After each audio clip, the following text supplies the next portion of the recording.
요즘에 네. 이제 다주택에 대한 게 굉장히 많이 묶였잖아요. 묻겠죠. 그러다 보니까 사실 갈아타기 네. 1주택 가지고 계속 이제 2년 실거주해서 비과세 받고 하면서 갈아타기 하는 분들만 투자가 가능한 게 아니냐 이런 얘기도 많이 있거든요. 이 시점에 대해 이 관점에 대해서는 어떻게 생각하세요? 일단 저는 갈아타기를 체스 게임이라고 생각하거든요. 네. 우리가 하나 샀다고 해서 끝나는 게 아니잖아요. 계속 이 바둑돌을 계속 옮겨야 돼. 네. 그 끝날 때까지. 네. 근데 지금 이제 갈아타기를 하려고 하는 분들이 1주택자 분들도 많고요. 네. 다주택자 분들도 갈아타기를 다 고민하고 있어요. 다주택자요? 다주택자는 취득 허들도 높고 양도세도 높고 그렇긴 하지만 네. 피해갈 수 있는 부분이 있다라는 생각을 계속 하고 있는 거고요. 근데 이제 그분들 마음속으로 좀 들어가 보면 네. 특히 이제 1주택자분 같은 경우는 어떤 게 있냐면 내가 지금 하나 갖고 있단 말이죠. 네. A 아파트를 갖고 있어요. 이분의 꿈은 더 좋은 입지로 B 아파트로 가는 거예요. 네. A를 팔고 B로. 네. 근데 이제 어떤 마음이 있냐면 내가 처음부터 B를 샀었으면 얼마나 좋았을까. A를 안 사고 네. 그냥 좋은 입지를 처음에 살 수 있었는데 그때 너무 후회가 되는 거예요. 네. 두 번째는 뭐냐면 이거를 내가 지금이라도 갈아타기를 안 하면 영원히 갈아타기를 못 할 수도 있겠다. 그 두려움이 같이 밀려와요. 네. 1주택자 분 같은 경우는. 네. 근데 또 한편으로는 이걸 선택하면 되는데 왜 안 하십니까? 라고 물어보면 더 큰 리스크를 이제 감수해야 된다는 거죠. 일단 금액이 너무 비싸고 또 더 많은 세금을 내야 되고 네. 또 보유세를 감당해야 되고 기존 양도세를 또 내야 되고 이제 그러다 보니까 계속 고민하는 거죠. 네. 그러면은 고민 안 하시고 가만히 있으면 되지 않나요? 라고 또 물어보면 네. 이분의 입장에서는 그래도 똘똘한 게 오를 때 더 많이 오르고 하락할 때 방어하잖아요. 또 그 이야기를 또 하셔요. 네. 그러면 또 하면 되지 않느냐 라고 하면 생각할 게 많아지죠. 근데 이제 1주택자도 그렇게 어려운데 네. 다주택자는 얼마나 어려울까. 그죠. 이게 체스가 그냥 옮기는데 비용이 안 들면 상관이 없어요. 네. 한 번 옮길 때 줄줄 흘러요. 네, 세금이 흐르고 입장료를 내야 되고 하다 보면 자산이 쪼그라들거든요. 저는 해주고 싶은 이야기가 뭐냐면 일단은 두 가지를 하고 싶은데 갈아타기로 걱정하는 분들 조금 안심시켜주는 이야기 하나 하고 싶고요. 네. 두 번째는 그분들에 대한 솔루션을 좀 제안하고 싶어요. 첫 번째로 안심은 뭐냐면 제가 사례를 좀 많이 살펴봤는데 2016년도에 동대문구에 있는 괜찮은 똘똘한 아파트가 네. 얼마 정도 했냐면 네. 33평 기준으로 네. 6억 정도 했어요. 네. 2016년 초에 네네. 6억. 그게 지금 얼마냐면 18억이에요. 정확하게. 호가 기준이긴 하지만 딱 3배 올랐거든요. 누군가 네. 이걸 샀을 거예요. 샀겠죠. 네. 근데 지금 대치동에 있는 대지양 아파트, 대레페르라고 줄여서 부르는 네. 그 대치동에 있는 레미안 아파트가 네. 현재 지금 2016년에 얼마였냐면 그때도 저렴했던 건 아니에요. 네. 그때도 18억 했어요. 18억. 네. 지금 얼마냐면 38억이에요. 38억. 근데 이게 3배가 됐을까요? 아니죠. 아니 뭐 보면은 3배가 안 됐어요. 2배. 네, 2.3배 정도 됐거든요. 네. 그리고 투자금 측면에서 생각해보면 동대문구는 6억 할 때 전세가가 5억 했어요. 네. 근데 지금 12억이 올랐거든요. 6억에서 18억. 그죠. 1200% 수익률이에요. 그죠. 5년 동안. 네. 대치동에 아파트를 샀으면 그때 전세가 매매 16억에 전세가 12억 했어요. 네. 부대비용 빼고. 그럼 4억 이상이 들어가거든요. 그죠. 근데 지금 2.3배 올랐잖아요. 수익률이 한 500% 조금 넘을 거예요. 그래도 어마어마하네요. 둘 다 어마어마하지만 네네네. 결국 4억을 가지고 어떤 선택을 한 게 위너냐라고 보면 사실은 동대문구 아파트를 3개 사는 게 나았다라는 거거든요. 그 시점에. 그죠. 맞네요. 네. 근데 지금 시점에서 또 고민할 거예요. 네. 2개를 째려볼 거거든요. 당연히 강남이 돈이 많이 들어가겠죠. 네. 과거에도 4배 이상 들어갔고요. 네. 지금은 4배까지 안 들어가요. 네. 지금 한 3배 정도 차이 나거든요. 네네네. 그럼 어떤 게 하는 게 좋을까? 아마도 시간이 지나면 유사한 상승률을 보일 거예요. 그러니까 시세 차익은 하나는 12억이 났고 강남은 22억이 났지만 상승률이나 수익률 측면에서는 동대문구가 훨씬 좋았거든요. 아니 그러면 소액으로 갈수록 더 좋은 거 아니에요? 더 좋죠. 그리고 동대문구에 있던 대장이 아니라 그냥 좀 그저 그런 아파트를 샀으면 이 친구는 투자 금액이 5천밖에 안 들어갔어요. 그 당시에. 그래서 이 친구를 샀어도 최소 강남만큼의 수익률은 나왔거든요. 그래서 우리가 갈아타기를 할 때 이 착시 효과라는 게 있어요. 우리 이렇게 선을 긋고 이렇게 화살표 긋고 반대로 끄면 밑에 이렇게 길어 보인다는 얘기 하잖아요. 그것처럼 요거죠, 요거. 있죠, 이거. 아, 그렇죠. 그죠. 예. 이거 사실은 요거 두 개가 똑같다는 거 아니에요? 요거 길이가. 근데 얘가 더 짧아 보인다. 그렇죠. 예. 맞네요, 여러분. 그래서 갈아타기에서 착시 효과는 뭐냐면 무조건 좋은 입지로 가면 돈을 엄청 많이 번다 이거예요. 실제로는 아니다. 실제로는 내가 너만큼 벌고 있는 거다. 사실은. 지금도 3배 이상을 더 넣어야지 갈 수 있는 거예요. 그냥 갈 수 있는 게 아니라. 그래서 저는 이렇게 얘기해요. 똘똘한 갈아타기가 아니라 그냥 어설픈 갈아타기라고 얘기를 하거든요. 그 정도 우리가 잘 알고 있는 지역에서 그냥 A에서 B 정도 가는 갈아타기로는 부자가 되기는 사실은 어렵다. 그걸 약간 인정해야 된다는 거고요. 역으로 이야기하면 지금 거를 갈아타지 않고 갖고 있어도 충분히 괜찮다.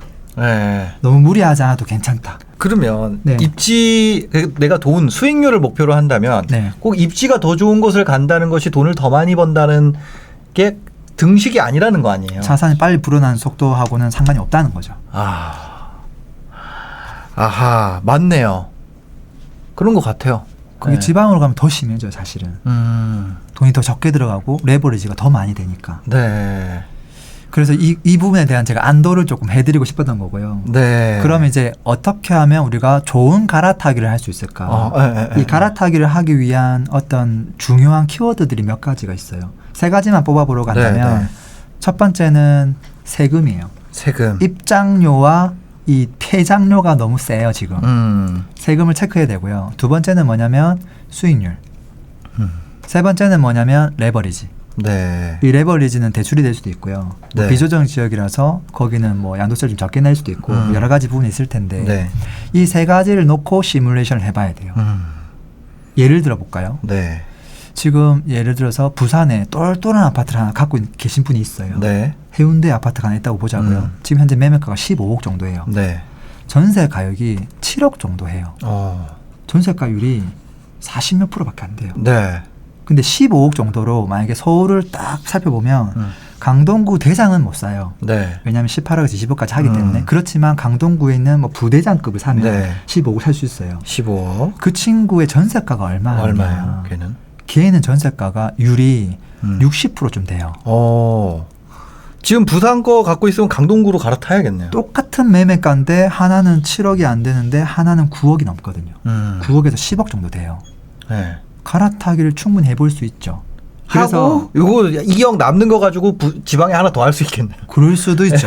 그래서 어떤 갈아타기가 좋은 갈아타기냐면 내가 현재 깔고 있는 금액에서 돈을 보태지 않고 갈아타기를 했는데 더 좋은 입지를 살 수 있다. 그건 무조건 해야 되는 갈아타기 중에 하나다. 근데 만약에 뭐 돈을 3배를 더 얹어서 갈아타기 하는 그거는 그냥 어설픈 갈아타기. 라는 거고요. 현명한 갈아타기는 같은 돈으로 좋은 입지로 갈아타야 그게 좋은 갈아타기죠. 그죠. 그때 우리가 생각해 볼 수 있는 게 이 세금과 수익률 레버리지 이 3가지를 체크해야 된다는 거죠. 그러니까 이게 참 신기한 것 같아요. 사람들이 이 부동산이 정말 신기한 게 다시 태어나잖아요, 애가. 다시 태어나죠. 그러니까 예를 들어 소나타가 연식이 구려지면은 그쵸. 아반떼 신형보다 얘가 더 싸질게 되잖아요. 근데 얘를 끝까지 가지고 있으면 얘가 새로운 소나타로 다시 태어나잖아요. 방금 엄청난 얘기를 해주셨어요. 그래요? 방금 제가 했던 이야기랑 또 다른 버전의 이야기예요. 방금 제가 한 거는 둘 다 그냥 비슷한 연식이고 똘똘한 건데 좋은 입지로 돈을 안 넣고 갈아탄 거고요. 방금 신사임당 얘기한 건 뭐냐면 더 미래의 새거가 될 수 있는 걸로 갈아타기를 하는 거예요. 그게 투자 금액이 비슷하다면. 그것도 충분히 가능하거든요. 그죠. 예를 들어서 뭐 지방에 이제 한 6억대 뭐 이 정도 아파트가 되게 많아요. 근데 그 아파트의 전세가율을 보면 다 60% 그 정도 선이에요. 그러면은 이 사람이 이 돈을 얼마 깔고 있는 거냐면 6억에 60%니까 40% 하면 2억 4천을 깔고 있는 거예요. 근데 이 아파트 바로 옆에 아파트가 분양을 했어요. 얘는 지금 3년 된 아파트인데 바로 옆에 새 아파트 분양을 했어요. 6억에. 네. 똑같은 가격에. 네. 좀 새 거니까 7억 했다고 해볼까요? 네. 자, 7억 했어. 네. 근데 피가 1억이 붙어 있는 거예요. 네. 피가 붙죠. 근데 그러면 내 돈이 얼마나 들어갈까요? 내 돈이요? 계약금이랑 피. 네. 그럼 정확하게 1억 7천 들어가요. 네. 지금 나는 2억 4천을 깔고 있는데 네. 바로 옆에 걸 사면 1억 7천만 넣으면 되거든요. 그죠.